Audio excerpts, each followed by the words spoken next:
Hello, everyone, and welcome to another day with EdTech Tuesdays with ATMs and friends. So glad you all could join us today, especially being that we're on the back end of this school year. So thank you all for joining us. Pull my size up. And as I stated earlier, so thank you all once again for joining us for EdTech Tuesdays with ATMs and friends. This is Inspired Creativity with Adobe Express, EDU. My name is Pernell Allen. I'm the Alabama Technology and Motion Specialist located at the University of Alabama at Birmingham, UAB. Go Blazers. That's my contact information right there. If you need to reach me, either one of those emails will work. I'm on Twitter. Well, it's X now. We can just say Twix, but that's my handle right there for X. The other university to the left are where other ATEM specialists and regional in-service centers are located across the state. Region 5 serves the following LEAs, which includes Alabama Aerospace and Aviation, Bessemer, Birmingham, Empower Community, Freedom Academy, Fairfield, I3 Academy, Jefferson County, Leeds, Legacy Prep, Magic City Acceptance Academy, Midfield, and Tarrant and Trustville City Schools. We're here with the last 3 of this month, EdTech Tuesdays. If you would like to join us for our final 2, which is in April, and I know that's a busy time for most of us, and then May, just a little bit right before the end of the school year. If you have not had the opportunity to listen to Tim Talks, that's a podcast hosted by my colleague Angela Clark and myself. And amazingly, Angela is actually the one who's presenting today to you all. So you can listen to that. And what we try to do is explore opportunities or give you all opportunities to know about the different state initiatives, not just ATEM, but other state initiatives, as well as highlight school districts and schools. Tim Talks, the latest episodes, we had 2. The last one was Tamara Clark, and our newest one, which came out today with Dr. Garner with the Office of School Improvement. So if you get an opportunity, please feel free to listen to those. You can listen to it on Spotify, Amazon, or Apple Podcasts. Also, please consider joining us for our AETC, our annual EdTech conference hosted in Mobile, Alabama from June 16th through the 20th. Topics range from DLCS, integration, best practices, assistive technology, and all things Power School. And at this time, and without any further ado, I'm going to welcome my colleague, Angela Clark. At this time, I'll stop sharing and turn it over to you, Angela. Thank you, Pernell. I am absolutely honored to get to share with you all today and excited for this topic as well. Let me make sure I optimize for sound because we do have one short video. All right. Let's see. Make sure I click on the right thing. All right. So hopefully you see my slide deck, and I did share a link in the chat so that you could just open it and follow along in case you want to click on any of those links that are hyperlinked throughout the presentation, because really the best part of this session today is going to be the live demonstration. So I did want to just do a quick introduction. This is my first one of these to do this year, but I love that Pernell has gotten the Tech Tuesdays going again this year because they really were a hit last year. And I know the convenience that we all love of getting to do a 1-hour virtual, especially when it's on something that we've just not quite had a chance to dig into this year. And I think Adobe Express is probably one of those things you're like, I've heard of it and just haven't had the time to really invest in learning it for myself, much less get it going for my students. And what better time than this 4th and final quarter of the year than to try something new. So I hope that you will get some new tips out of the day, or just maybe get the courage to go ahead and jump in and try one small or big project activity using Adobe. I serve the University of Montevallo Regional and Service Center as a Technology and Motion Specialist. This is my 4th year in this role. Pernell and I started a couple years ago. We do lots of partnerships. And so, like I said, I appreciate being included to get to share with you today. But my contact information is here if you would like it.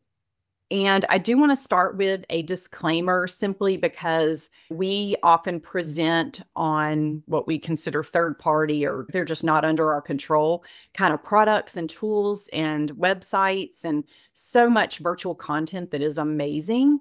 However, ATEM or the ALSDE, we can't possibly be responsible for all of that. I will be demonstrating using some specific products today, and those may be under managed or monitored use in your district. So just know that as well. But we don't warrant, endorse, guarantee, or assume responsibility for any of that. And any views and opinions expressed during the session today are my own. Okay, so I chose to feature a couple of my puppy dogs today as I do some demonstrating of this program, specifically with some photographs, but I've also got a couple of videos for you. And this is going to be a product that you can use to create and design most anything. Adobe Express has been around for quite a while. Adobe is a program I always think about. I used to teach web design, and I used their program called Dreamweaver.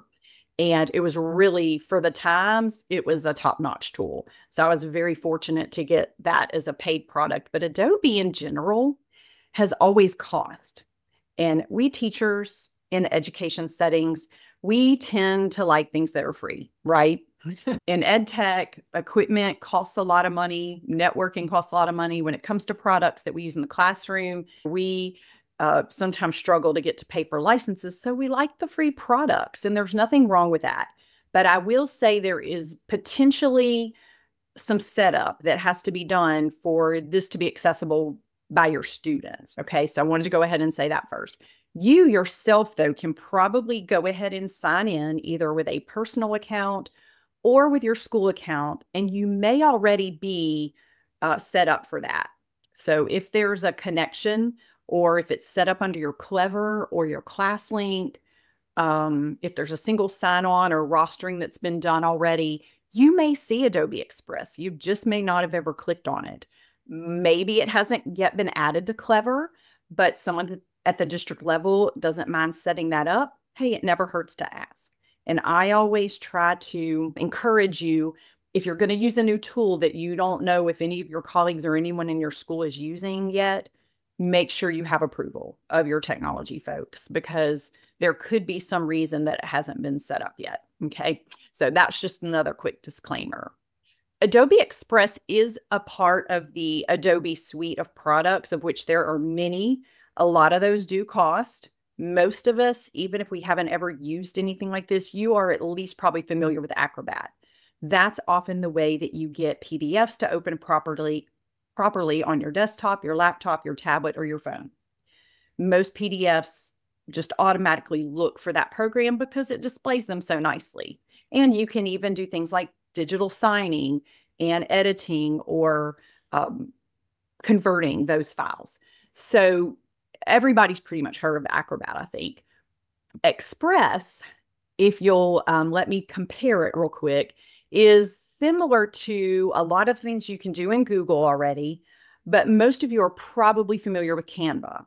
And Canva has been around for a long time as well, not as long as Adobe, but Express is a product that's compared to Canva because of what it does.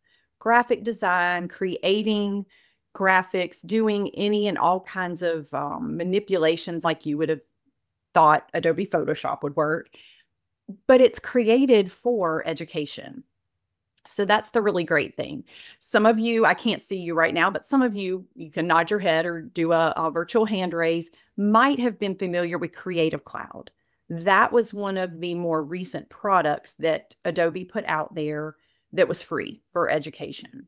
Still required a little bit of setup and a sign-in by students, but pretty easy to access. And it could do things like what in the picture. Obviously, I did not take a picture of my yellow lab on a blue stage, but I did pull it in and import a picture, or upload a picture of him with all kind of stuff in the background. And I just had Adobe remove that background and put it on a nice, pretty back. And that literally took like less than a minute to do. It's so fast. So that's one of the reasons I chose to use this product. Also, sometimes I think we're just ready for maybe something a little different, or maybe your district doesn't have Canvas set up, but they are willing to do Adobe Express. Okay. So let's take a quick tour of Adobe Express. Before I play the video, let me just point out that you're actually looking at the platform right now. You can just go to adobe.com, and you'll be able to sign in and see other products and things like that that you might have access to either through your school account or through a paid version. And so I encourage you to at least check this out here. The other thing I like is you can get to some tutorials and other things like that might be helpful for you as the teacher. Okay. But this is what it looks like. And you're going to notice some very similar things to Canva. So try not to get confused. Your home button is here. If you just want to start a new project or create new, you've got a plus sign up here at the top. But what I want to show you where I am right now is under Learn. And so I love the built-in, not just professional development, but the training, because your students can also access these videos. Say you do an intro to Adobe Express one day and you have 5 students out, like lots of students are out in the afternoons for spring sports, right? Well, there's a set of videos that they can go back and watch to learn, or at least get brushed up on it. So let me go ahead and play. So just a couple minute short video to introduce us to Adobe Express. This is Express Home. At the top is the playground that always has a new and fun creative activity. There are also 4 boxes on your right that show popular tasks. Just below the playground, you will find the Tasks row. You can view other categories such as class projects, events, and clubs. Clicking on a task will open up the editor and a variety of templates to pick from. Next, find the suggested Quick Actions menu. Click View All to see all of the quick actions. Here, you can convert to PDF, generate QR codes, and transcribe videos. Next up, we have subject-specific template collections that you can sort by grade level and more. Below, you will find our guided activities. Each of these activities has a video tutorial and step-by-step instructions to help you learn new skills and create fun and creative projects. Next, see a variety of ways to use our creative generative AI features directly from home. On the left is the toolbar. The plus button opens up a drop-down menu where you can select what you want to create. Below that is Your Stuff. This is where you can access all of your Express projects. You can organize them in folders and shareable projects. Next is Classrooms. This is where teachers can set up classes, create assignments, and give feedback. If you don't see this, ask your administrator to enable Classrooms for your district. Below that is Brands. Here you can create brand kits to apply to your projects, including logos, colors, fonts, and design styles. Next up is Templates. This is where you can explore our templates and search by student activities, subject, grade span, and outputs. Below that is the Learn tab. This is where students and teachers can find video guides to help them learn how to create and be successful in Express. Finally, if you are an educator, you will find the Educator Resource tab. This tab is ever evolving to provide educators with resources to bring creativity to life inside a subject or class. That was your quick tour of Adobe Express for Education. Now it is time to start creating. All right, so did everybody was able to see that okay? Hopefully. I don't see anything concerning in the chat, so just wanted to check on that real quick. So one thing you'll notice under my Learn, it does not say educator. What I have found is you really do have to be set up as an educator. And I'm even using my Montevallo account, and it just will not recognize me yet as a teacher. So I think it has to do with the domain and just the setup for K-12, and that's not how my account is set up. So haven't yet quite figured that out. But that was why the video was important, because that allows you to see what you on your teacher side should see. And those educator resources are awesome. Classrooms is something new. And so before I go in and show you some of my little projects, this is a way for you to connect with your students within the program so that you have a little more control over what they see or what you assign them, and you can see what they're working on. Because that's one of the cautions a lot of times with a third-party product is we don't have a way to monitor what our students are doing. And so if they're going to be creating content, you probably want to be able to check that out or look at it or guide it, if nothing else. And Classrooms allows you a way to do that. And honestly, when I signed up to do this topic, Classrooms hadn't really even come out yet. It was still in beta, but now they have released it. So that's really exciting. We like it when products and companies pay attention to the needs of us as teachers, right? So you saw in the video too that there are templates, which Canva is very well known for the incredible templates that they have. But in reading up on, here, let me get rid of this video for us. In reading up on Adobe, and there are, of course, AI-powered functionalities within Express, which are really great. But they assure us, and I read this in multiple places, that content that Adobe is protected, like it remains your own. Not all products do that. Some of them, oh no, did I? Is she free? Angie, you froze up? Yeah. Can you still hear me? Yeah, we can now. We can hear you. I got a message that Zoom quit unexpectedly. We hear you though. Okay, good. Can you still see my screen? Yes. I don't hear you anymore. It's no longer shared now. Okay. I'm gonna come back. Hold on. All right. Let me make sure. I'm like, what is going on? I got like 5 messages popping up at me that it had quit. I just gave it a talking that that's just not allowed. All right, let me reshare. All right, well, there's no more videos. Oh, actually, there is a cute one. I'll go back and enable that in a second. But what I was saying is with third-party content creation apps, you do want to always know that whether or not they claim ownership over anything that's created, because this speaks to digital ownership and rights to your content right after you've created it. That site could claim it from you. And that's something that even for our students, we need to be teaching them that when they create original work, that belongs to them. And sometimes it has to be protected. And so you do want to watch where you create that. But Adobe assures us that they do not make any claims to original work.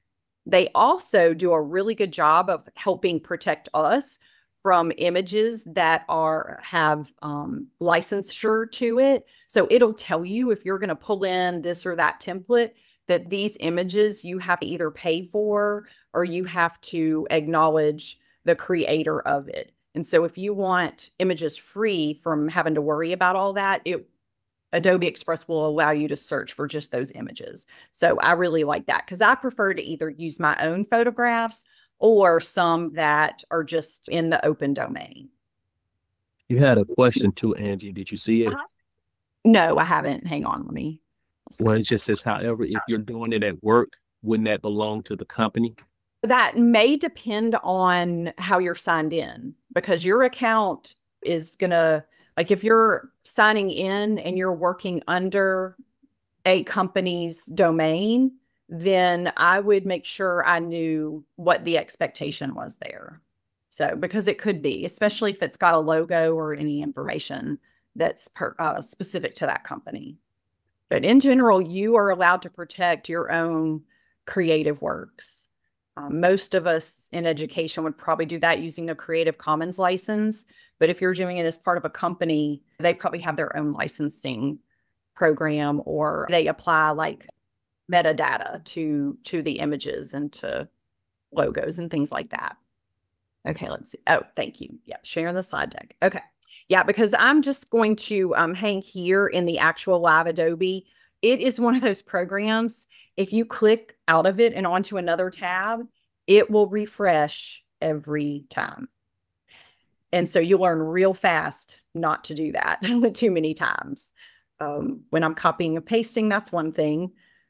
But in general, I try to stay in the program because you've got about a 10 to 15 second delay for it to continuously upload. All right, so let me show you a couple of my creations. And this is where I would encourage you. I'm working off the free version, but if your district is signed up, then you may be under the education edition, which will give you a lot more projects and things. I only have a few, but I put together quite a few things and it hasn't made me stop yet, so I'll keep on. But I created an animation. I did an image where I show you some techniques that I think you'll enjoy. And then this is a quick one that I'll just show you. I pulled in, there's Cody again, my yellow lab. And this one was fun because this I was thinking would make a great student project. Could remove the background and pop something else in, but this one was creating memes. And so they had all these little sayings that you could bring your photograph in and just give it like something to say. So on this one, it's like, yes, I've read the terms and conditions. I'm good to go. Or you have an image of, especially an animal, those can be really fun and easy to make memes with. And that's something that would be quick, fun, and a great little activity for your students, especially if they took the photograph themselves. Now, photos, this is something great with Adobe Express as well. I tend to just pull photographs or videos in on my phone to my Google Drive. You can connect your Google Drive to your Adobe Express account. So that makes it even more seamless to upload content into Adobe straight from your Google Drive. And then on the back end, when you finish creating, you can share those files straight to your Google Drive. Isn't that great news? I know it was for me too. I don't mind downloading when I'm on my Windows computer, but when I'm on my Chromebook or on my phone, I just like the seamless, go straight to my drive, save it there, always know where things are. And that's usually where I have things organized. All right, so that was just a photograph with a quick caption added to it. All right, so quickly, let me show you the home page because I skipped over this a little bit. You can search or generate content right up here in the search bar. So if you just need to make a quick image, yes, you can generate it with just a few search terms. I like to do an activity in Padlet that's similar using I Can't Draw, or you might have done this in Canva or another program where you give it a few like key terms or descriptive words and it creates photo. That is using Adobe Firefly. Another was in beta a few months ago. Now it's ready to go. And it is an AI powered tool built right into Adobe Express, Adobe Firefly. I know they make a beautiful partnership. So try that out, even if you don't get to do anything else today, because that's something really fun and easy. All right, what are the kinds of items or graphics that you can create? If you are someone who likes to post to social media, you want to make a quick collage of a project that your students are working on, you can click right here on social media, and any of the types, it will shape it and get it ready for you pretty quickly. You can create videos. If you're trying to splice videos together or do quick edits, right here in Adobe Express, you can do that. I showed you one of my little photographs. I'll show you a couple more when I go back over to my files. But if you need to remove backgrounds, I was creating photographs for passports recently. And I thought I took it in front of a blank wall, but apparently it was not blank enough for the government to create my passport photo. So I was able to remove the entire background and put a solid gray background on my photo. Worked beautifully. If you need to convert to a different file type, or if you need to condense, like shrink down your file size, you can do all of that in here. I hope this is great news for everybody because these are things that you often find yourself going out and searching for an extension or a third party program that you're just not too sure about. And so I love that these are all in here. They have documents, web pages if you need to print, and there's that generative AI if you just want to go and check it out.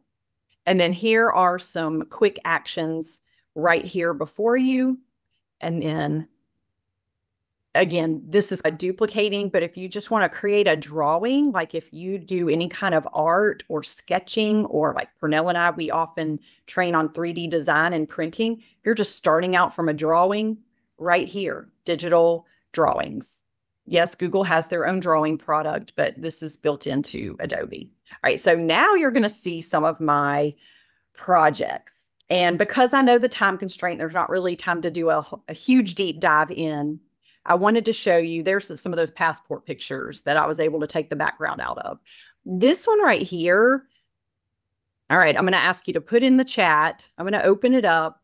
And I want you to tell me what search terms I most likely put in to generate this picture. We're going to do backwards AI prompting because I did use Firefly to make this one. You all see this one?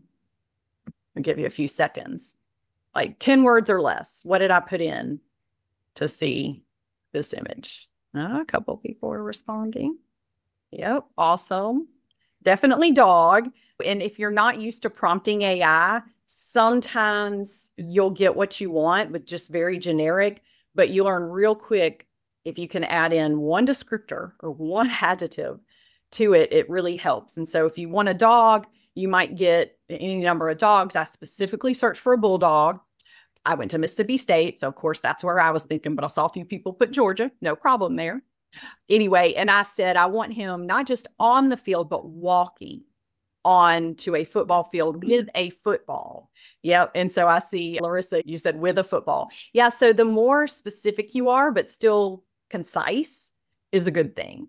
So descriptive. And that was the cutest bulldog that I found because sometimes bulldogs, they're not all that cute, but good. So if you can think about the image or visualize it in your head and then put those search terms in to generate that content, it makes it go much more smoothly.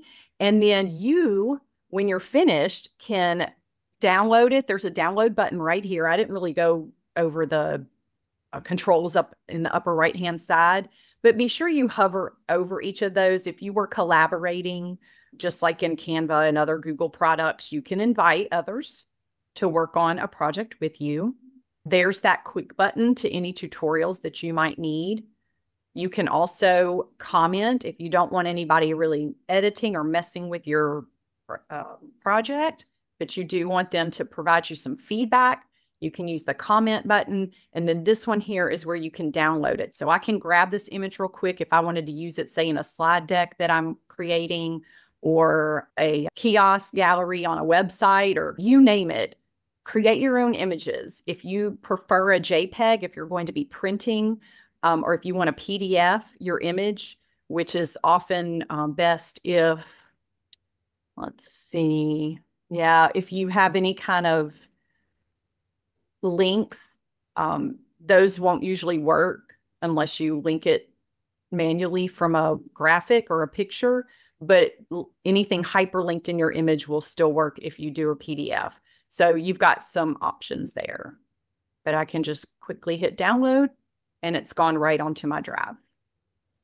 Oh, and it's saying, hey, you've got some different sizes you can go with. If you're going to be posting to social media, you might want a square. If you're going to be looking at this on a phone, you might want the more portrait look. And Angie, I know it's for time constraints. Could you show us how that actually works to create that image using AI? Sure. Let's do it. All right. So back over here on the home page, we just can click on generate with AI, and we want to generate an image. And quite a few of these little tasks are still in beta. So this one is not, though, but some of them are. So just know you could have little glitchy things that happen. All right. So remember, I had y'all tell me in the chat, what did you want to see? So on this one, and actually did this, I have some images to show you. So maybe this time I want a dachshund driving a pink, let's have a little fun with this, Corvette. And then I'm going to hit enter. It does take a couple seconds because remember, these AI-powered tools have learned from a data set. So they're trying to pull from different things that they've learned. I'm not 100% sure that's a Corvette since I can't see the whole car. But look, we've got a couple options. Cute doggy driving a little mini car. Aren't those fun? So like I say, describe what it is you're visualizing and try to give it the terms as best you can in a concise way. So notice over here, can y'all see that? It says powered by Firefly Image 3. That's that like sister program to Express that's using the AI. Isn't that easy? Oh, that was nice. Yeah, quick and easy. It really is. So we love Padlet where you can say add a post because it's a collaborative board and it's really fun. And you say, I can't draw, and then you can plug in your terms. So this works similarly to that. But yeah, you can either go directly to fireflyadobe.com or just use it built in here to Express. And then these save in your content, or it says your stuff over here, but it'll save. And then notice you can insert objects to a photograph that you've already got. You can change the background. Like I could take this picture and just change the background or remove something out of it. Notice erase is under the paid version, which I do not have. I could start a free trial, but I decided since I don't know what you all have access to, I would just use the free version for this. And then there are a couple of edits, quick edits you can do here. Positioning, change the opaqueness. You can do some adjustments to the lighting, shadows, color saturation. So you can make a few tweaks. And what's good about this is great for teaching students how to freshen up or edit or adjust for the better their photographs, because so many times people post photographs and it's like we just a little bit of tweaking to the brightness and the contrast, that would have been a way better picture to post on social media. And then sometimes you have a picture that just, it was dark when you took it and you think it's not savable. Bring it in to Adobe Express. And with a couple of clicks, you can probably fix it right up. So. Angie, how long has your dashboard looked like this? Because I have a question where it says that their free version doesn't look like yours. Oh, you know what? There is a new look. I don't know if y'all can see my URL, but see, it says new.express.adobe. So make sure that yours says new. And if you are under a managed account, it's probably going to be up to your district unless you want to just try this with like a personal email account, which is basically what I'm using. I'd like to see what the old one looked like because my old version, I want to say, was that Creative Cloud. Like it was almost a completely different program. Okay, let's move along. And, oh, actually, it's going to refresh. Let me go back over to the slide deck real quick so I can show you. So I told you how I did that one. I did want to just mention that even though it might seem like, oh, all these AI things that are so cute and cool really don't have an importance for me, but actually they do. We do need our students to understand a little bit about how AI works and promote that AI literacy. And having little dips in the pool of AI use will help with that and give you an opportunity to share how it's working. Even though you may not fully understand, it's okay to tell students like the artificial intelligence has learned from data that it's got access to. Think about the number of photographs in Adobe Photoshop that Google, that this product has learned from, like Google, and the incredible amounts of data that it has access to. So that's how these programs learn. And then based on what you input as the human piece to the AI, it's going to generate based on those terminologies. So that was, I hope, demonstrated well. Thank you for the request to do the Firefly. These were also generated with the Firefly plugin to Express. See, there's the little dachshund. He's actually flying not a Corvette, but a helicopter. It's hard to tell there. And so just in your head, a fun activity you could also do with students is to do that backwards engineering, that reverse engineering, and say, what prompt do you think was plugged in to Firefly to generate these images?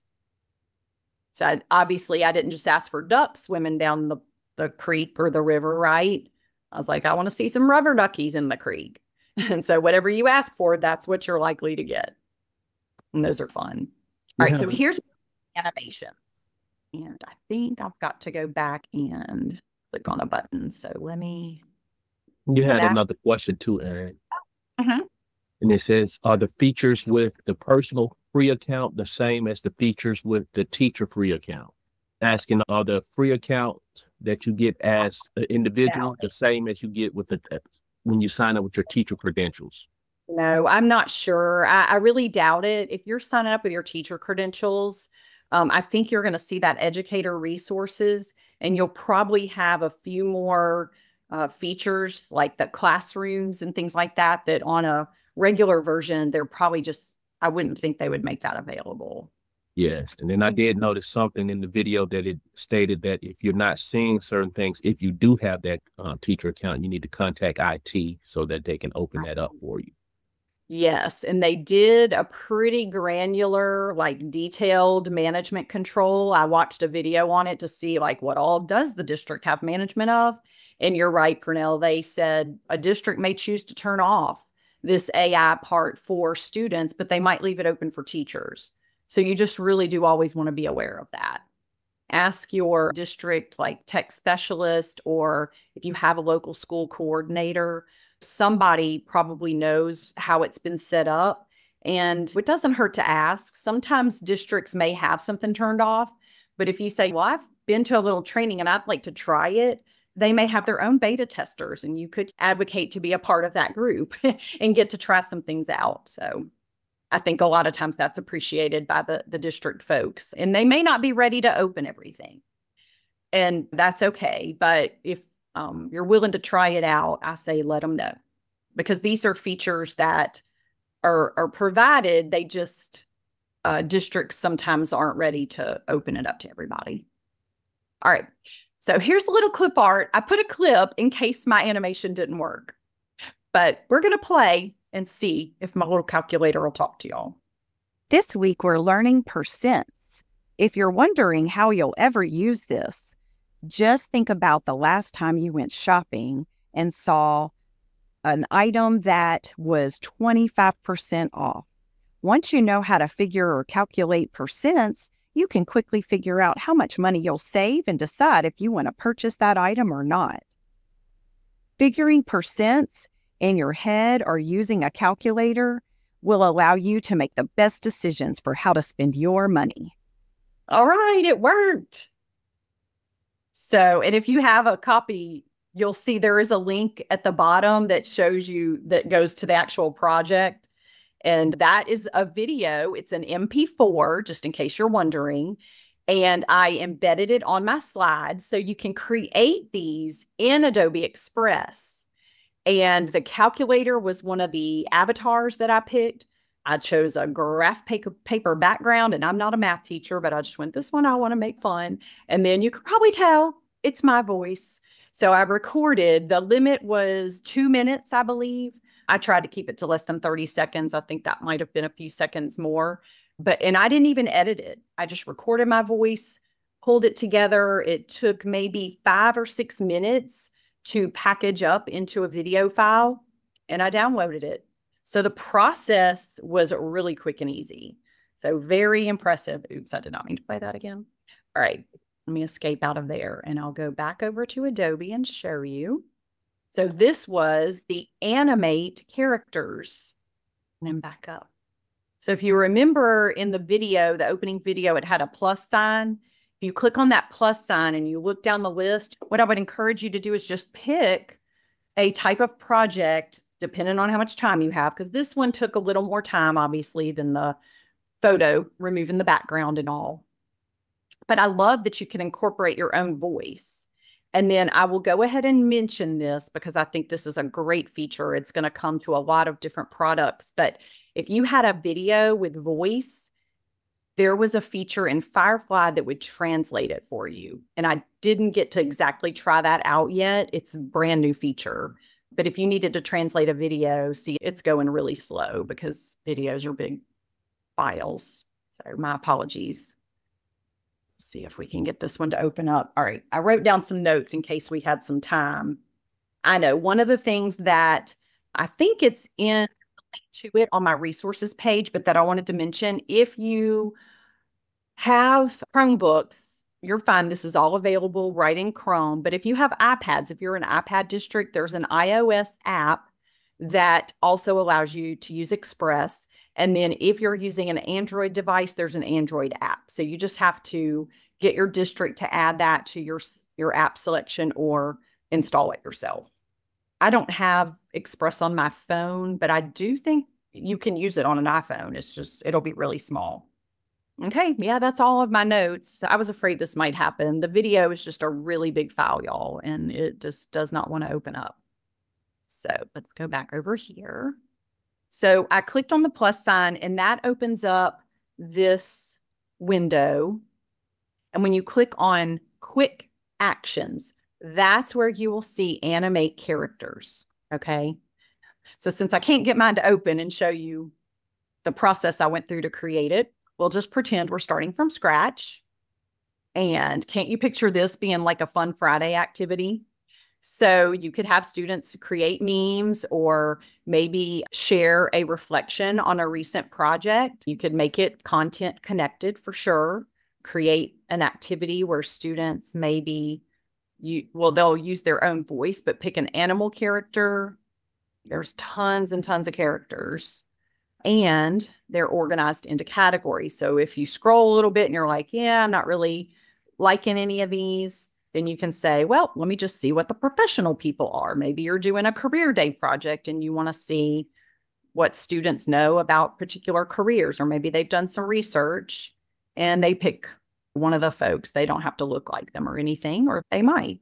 Here were animals. That could be a fun, maybe elementary for the spring type. And then let's see. Oh, here we go. It's going to say there were some robots. I know that. Classroom is where I found the calculator, in case you're wondering.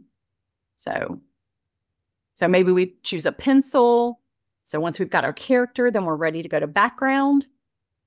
You can make your background transparent, just take everything else and have just your pencil, because think about how I added my video onto my slide. That pencil might be talking and I have a whole different slide up. Hold on. Sorry about that.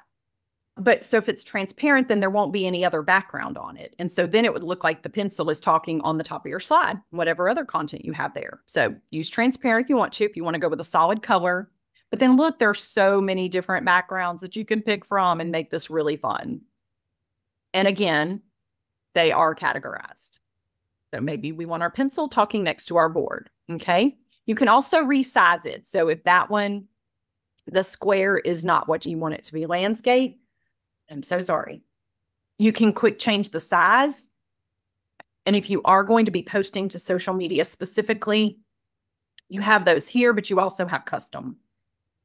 You can lock the aspect ratio, which means everything will stay the right size, and you can just shrink it down from there. Okay. Because the bigger your graphic is, the bigger the video is, the more space it takes up and the more time it takes to package up. I did go ahead and click on this enhanced speech just because I'm speaking on a microphone that's on my computer, not in one that's close to my mouth. So I went ahead and did that so none of that background noise would be on it. And then in order to not get in the way of our recording, I'm not going to actually hit record, but you can see here 2 minutes, 1 gig max per upload. Okay, so it does have to be pretty quick, but that's not a bad thing. You can have a lot of fun with this. Notice it will package up into an MP3 if you want, a WAV file or an MP4, which is your video file type. And it just did not take very long to create these. So that's the animate characters. And that's how I created the little calculator. Super fun. All right, before we wrap up, I wanted to go over a couple of things for you to keep in mind if you're going to be having your students do projects. So let me open up I actually created this. I just pulled a photograph that was already in Adobe and put a plain old background on. But this is something that I think is appropriate for older students, is to share with them how to build not just a slide, but a graphic or a flyer or other creative design type digital content using some of the, I don't really want to call them advanced features, but some of the things maybe they just haven't thought of before, like layering, using solid backgrounds with a picture that may not be the same size to give it a frame. Even though this one, I did make the top to bottom, the whole length, I left the sides blank. And why that's helpful is because, like, if I was going to create a flyer with this image, I could just put my text information down the sides. Or you see what I did here? This was a blank, like I could pull that away and you could see where it's just plain gray. I layered a square with text on top of it. And so that allowed me to use an interior portion of the photograph. Does that make sense? Other places I could use if I were going to make say, an invitation or publicize an upcoming event, I could use this little sticky pad here. I could use this one over here. I could use this little notepad. I could use the space under it. And so to think creatively or outside the box, so to speak, is something that really can happen with Adobe Express, and the tools to make these, it's just so easy. So notice I'm not clicked on anything. So I just see the pink background up here at the top. But when I click on that image, I can change it real quick here if I want to. So every time I select, notice those controls over on the left-hand side in that menu that's popped out are changing. Okay. So I can click on my text and see, I can make some changes here. It's got some kind of fun text flows and things that you can do to be creative with your text as well. If I am not seeing or clicked on the layer that I want, look over here on the right-hand side. There's my text layer. There's my little box that I layered below or behind the text. And then here is my picture. So this over here allows me to quickly select. If you've ever layered objects and you've had something hiding behind, it's sometimes a pain to find a place to get the handles or controls. And so this makes it easy because you can see all your layers. Okay. So how did the colors coordinate like this so perfectly? Let me show you.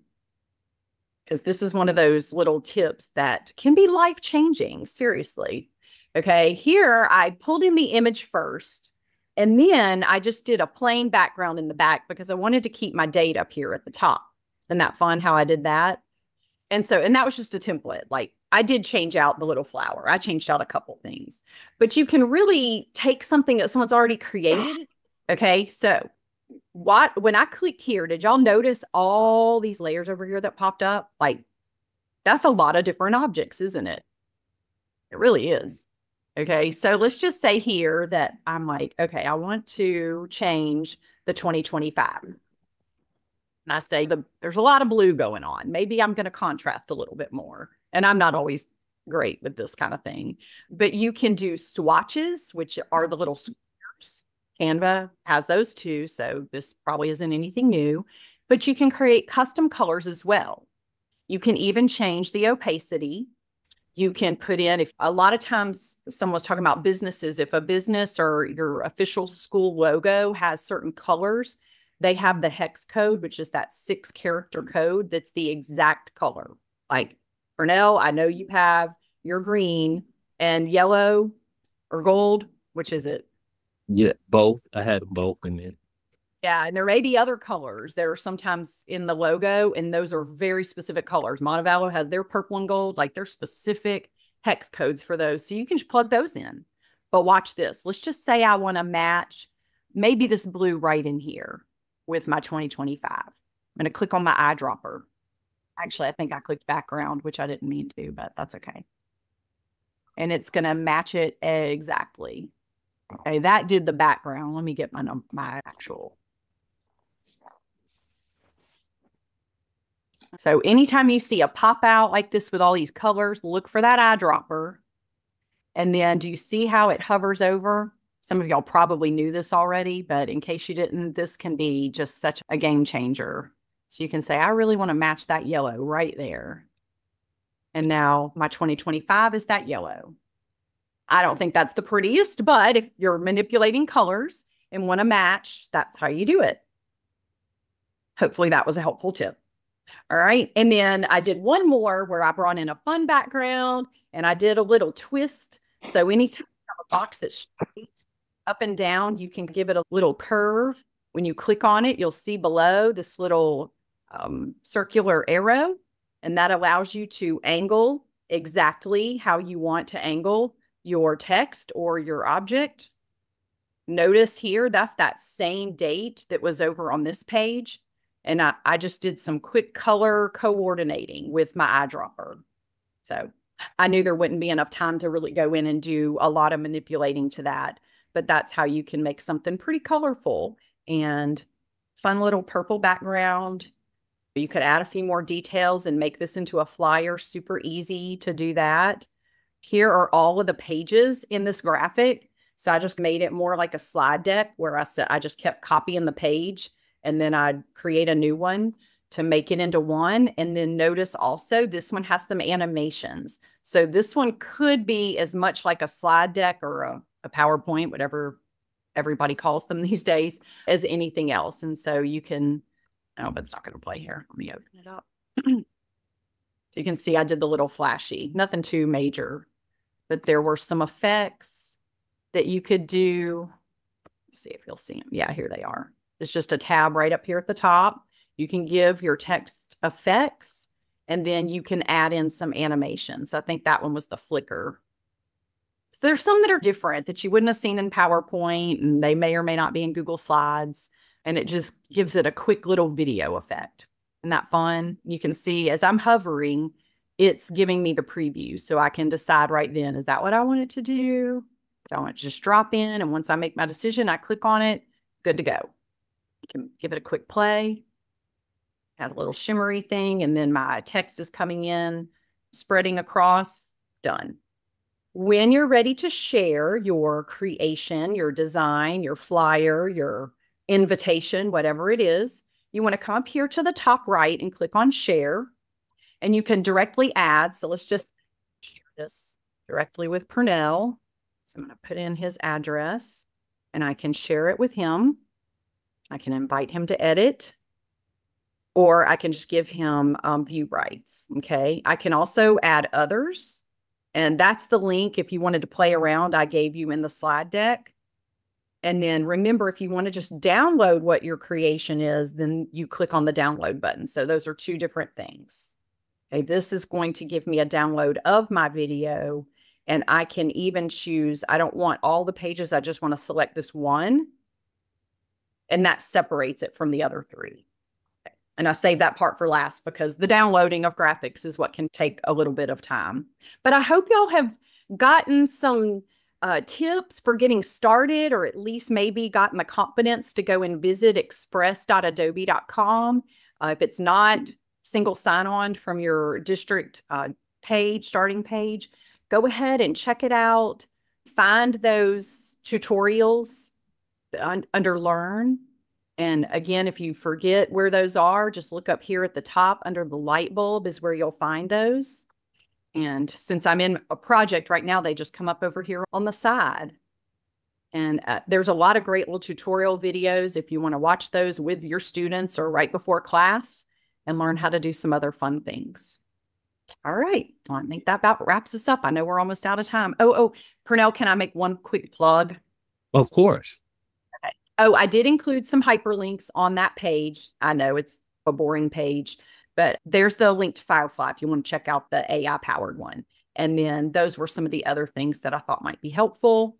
And then finally, Timothy Johnson down at USA and I are starting an AI PLU. So if you or anybody you know needs a PLU for this year, this one will wrap up in May. So you would have your PLU in time for renewing your certificate this year or to have one ready for next year. But that starts next week on March 19th and it goes through May 14th. Just want to make a quick plug there. Yeah, thank you, Angie. Does anyone currently use Adobe Express? I just like to get a poll of that. Or post that link again. Just trying to see that anyone currently use that. I don't see no one that see it. Oh, yes. Lindsay, is it a huge difference to you between that and Canva? Oh, and someone asked, yes, this is in PowerSchool. So the PSPL number is that 523109. Yeah, very simple. Okay. You're welcome. Yeah, Terry, I saw her name go by. She said she was using it.